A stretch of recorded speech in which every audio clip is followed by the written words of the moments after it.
Hi guys, তোমরা সবাই কেমন আছো? এটা হলো শিবরাত্রির ব্লগ। জানি অনেকটা লেট হয়ে গেল ব্যস্ততার কারণে, তার জন্য অনেক সরি। এবারে আমার শিবরাত্রিটা অতটাও ভালো কাটেনি, কারণ এবারে আমি বাবার মাথায় জলই ঢালতে পারিনি। এবারে জল ঢালতে পারিনি তো কি হয়েছে, বাট আমি বার রেখেছিলাম সকাল থেকে বিকেল অব্দি। আমি নির্জলা উপোসই করেছিলাম। আমার দেশের বাড়িতে এক দিদা মারা যাওয়ার জন্য ওই কারণে আমি জল ঢালতে পারিনি। আমাদের ওই টাইমটাতে অসুখ চলছিল। যেহেতু আমি অনেক ছোট থেকে শিবরাত্রি করছি, সেই কারণে উপোস করেছিলাম, বাট জল ঢালতে পারিনি। কারণ মা বললো যে একবার বার ভাঙলে নাকি আর তোলা যায় না, তাই উপোস করেছিলাম। বাট এবারে তো আমি নির্জলা উপোস করেছিলাম। আগে তো ছোটবেলায় নির্জলা করতেই পারতাম না, জল খেয়ে নিতাম, তাই জন্য মা আমাকে খুবই বকাবকি করতো। ওই যে কথায় বলে না, কপালে নেই, সেটাই আমার সাথে হয়েছে। আমার কপালেই ছিল না।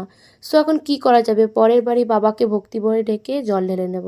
তাই বিকেল অব্দি উপোস করেছিলাম, তারপরে ছাতু শরবতকে উপোসটাকে ভাঙলাম। দেন তো সন্ধ্যের দিকে একটু রেডি হচ্ছিলাম। আমার তো জল ঢালা নেই, বাট আমার মাসি, আমার দিদি, ওরা তো জল ঢালবে, তাই ওদের সাথে যাবো বলেই রেডি হচ্ছিলাম। তাই ভাবলাম এই ভিডিওটাতে একটা get ready with me share করি। আজকে ভাবলাম এই রেড কুর্তিটা পরি, আর তার সাথে ম্যাচ করে এই ব্ল্যাক লেগিংসটা পরেছি। তোমরা কারা কারা উপোস করেছিলে সেটা কিন্তু কমেন্ট করে জানিও। আর হ্যাঁ, তোমাদের সাথে যদি এরকম ঘটনা ঘটে থাকে সেটাও কিন্তু কমেন্ট করে জানিও। তারপরে তো আমরা সবাই রেডি হয়ে একদম মন্দিরে চলে গেছিলাম। ওখানে জল টল ঢেলে একদম বাড়ি চলে আসি, আর কোথাও যাইনি। আর আজকে রাতে ডিনারে ছিল সাবু। আর আজকের লুকটা আমার পার্সোনালি ফেভারিট। কেন জানি না, নিজেকে আজকে এতটাই ভালো লাগছে। জানি নিজেকে নিজে কমপ্লিমেন্ট দিচ্ছি, এটা দেওয়া ভালো, বাট সত্যি নিজেকে আজকে খুব সুন্দর লাগছে। জাস্ট ওয়াও, নিজের দিকে চোখ সরাতেই পারছি না। তোমরাও কমেন্ট করে জানিও আজকের লুকটা আমার কেমন লাগছে। তো এইভাবেই তো আমার শিবরাত্রির দিনটা কেটে গেল।